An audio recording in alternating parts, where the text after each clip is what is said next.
په صوبه سرحد کې تاسو ټول خانان یې ریړې والا چې پرېړه کې مړه دا حکومت به زه ژوندی پرېږدم چې کوم سړی بچو له پرېړه کې د 10 روپو سبزي خرڅوي 10 روپو سبزي او کمیټای والا پې راشي او پولیس ورسره او ګاډی تی په لارۍ کې واچي او تی بوځي اریان دریانې پرې په دغه سترګو ړانده شئ چې دا پې تاسو ګورئ تاسو په غبرګو کښېنئ دی به بېګاله څه چل کوي چې تا تې ریړه بوتله د ده ښځه او بچي به څه کوي تا په غبرګو سترګو ړوند شي یو افسر ته مې ووی چې دا دې ولې داسې وکړه ویلې جي زنانه نشي تېرېدی مال دغه زنانه دې خدای په خړ سیلاب یوړي د زنانو څه کار دی چې په بازارونو کې ګرځي ویل زنانه نشي تېرېدی دا کینډیډیټان پې خفه کېږي وایي زنانه بیا ووټ نه راکوي دا بېچیګر ملا د ښځو خلاف واورئ اور څه پرېښوته تیار یم خپل ضمیر پرېښوته تیار پاکستان کې زما لاس کې چې زور او قوت راغی زه به ښځو ته هغه لوپټه د حیا ورپسې روم کومه لوپټه چې د بي بي فاطمې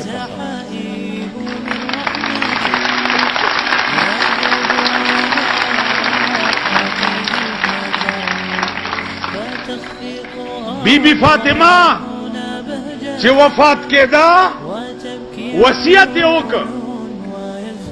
چې خبردار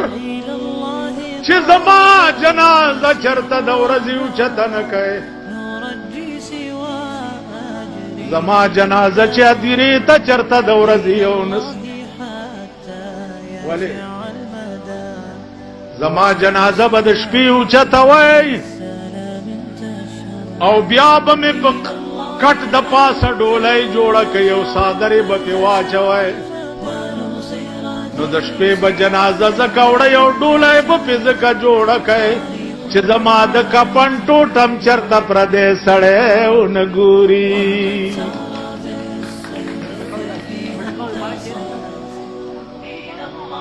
زما لاس کې که قوت او زور راغی زما دې په خدای قسمي زه به د بي بي فاطمې حیا سبق ښځو ته ښیمه دا مې ایمان زه د ښځو خلاف نه قرآن ویلی دی چې پیغمبرانو به دې قوم ته څه وی چې تاسو که کفر کوئ زما به څه وکئ وانی اخاف علیکم عذاب یوم عظیم پتاسو یریګما د عذاب دا غلو ورزنا زما څه نو زما عزیزانو عرض میں داو چې جمعیت العلماء اسلام په دې ملک والله العظیم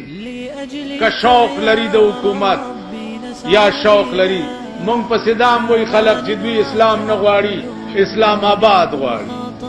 نو ته په ایمان وای چې په اسلام آباد کې مسلمانان خوند کوي که نرخزیان خوند کوي په اسلام آباد کې مسلمانان خوند کوي که په اسلام آباد کې د جنډا بازاري جړاګان خوند کوي مليان اسلام نه غواړي اسلام آباد غواړي واوره مور یو خان او نواب او سردار بجوندې نه پرېد ډېرو کې مې فضل رحمان ته وی مالستا سیاست لک سلو دی او زه د تیز سیاست شایقم 10 کروڑه پاکستانیان دی چې 2 کروڑه مې د تیغ نه نی ویستی کنه نو دا 8 کروڑه به د سړی زامن نشي دارې ماشین ته به تنه یو خو سربل خو تنه یو خو سربل خو تنه یو خو سربل تبراشي چې ما څه کړی تاسو کړی زم طلاق بچیا تا پرېدما چې مردار کړې مې دا حال به دورې د سملو دا زمون ممبران کا په سکر پر نشي کوله په اسمبلی منبران به داسې درته په شرمونو شرموم لکه د ضیا په حکومت کې د اسمبلی منبرانو نه مې پرتوګونه ویستي او په سر مې ورته تړلي کړي مې و که نه په کیسټو کې ما اورېدلي دي او که نه م دي اورېدلي یو منبر ماته وی خدای خو مال والله کدی پرېږده دوی دلته راپاڅېدلي یو څو تالي سټ مولیانې ملګري کړي ځان سره شریعت بلم پیش کړی شریعت بلم پیش کړی شریعت بلم پیش کړی اور سره جماعت اسلامی والا مره شریعت بلم پیش کړی شریعت بل شریعت بل کم ځای دی شریعت بل دی کم ځای واورا شریعت بل دی پیش کړی شریعت بل تا په سینټ کې جوړ کړی دی او په سینټ کې وګوره کټر پرویزیان در سره ناستو جرنل نیازی وګوره هغه پرویزی دی او د سینټ ممبر دی چې د رسول الله حدیث ته د یهودو ډکوسلی و د پیغمبر هغه حدیث چې ابو هریره غوندې را نقل کړي هغې ته د یهودو ډکوسلی وایي هغه هم په سینټ کې ممبرو او په شریعت بل کې شریکو ما ووې په فلرامان الزام لګولو چې د شریعت بل نه مني مسلمان نه دی کافر دی مال چې شریعت بل څوک نه مني کافر دی او چې څوک شریعت په ملک راوستی شي او نه راولي هغه هم کافر دی او د هغه ملګري هم د کافر بچي شریعت بل نه منمه زما ایمان د شریعت ته زما مذهب د شریعت ته زما دین د شریعت ته زما سر دی الله ټوکړې ټوکړې کی د شریعت په ناموس باندې شریعت بل نه منم او بیا د دیوبند علما شریعت بل نه مني د دیوبند علما او برکت ته چې تنن دې ملک ته پاکستان وې دا شیخ الهند جوړ کړی دی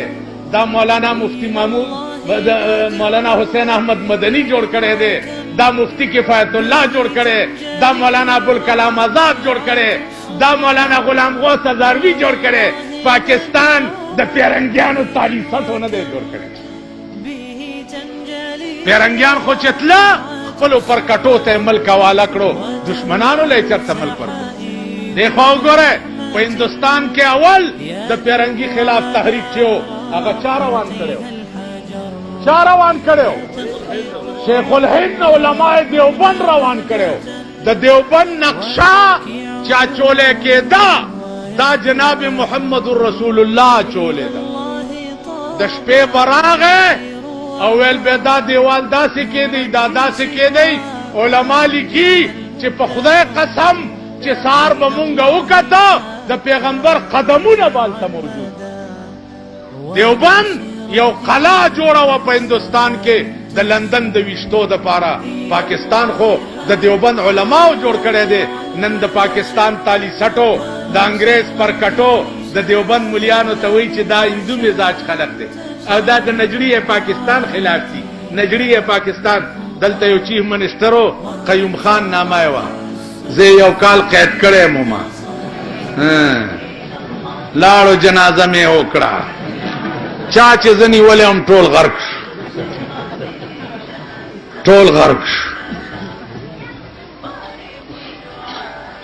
قیوم خان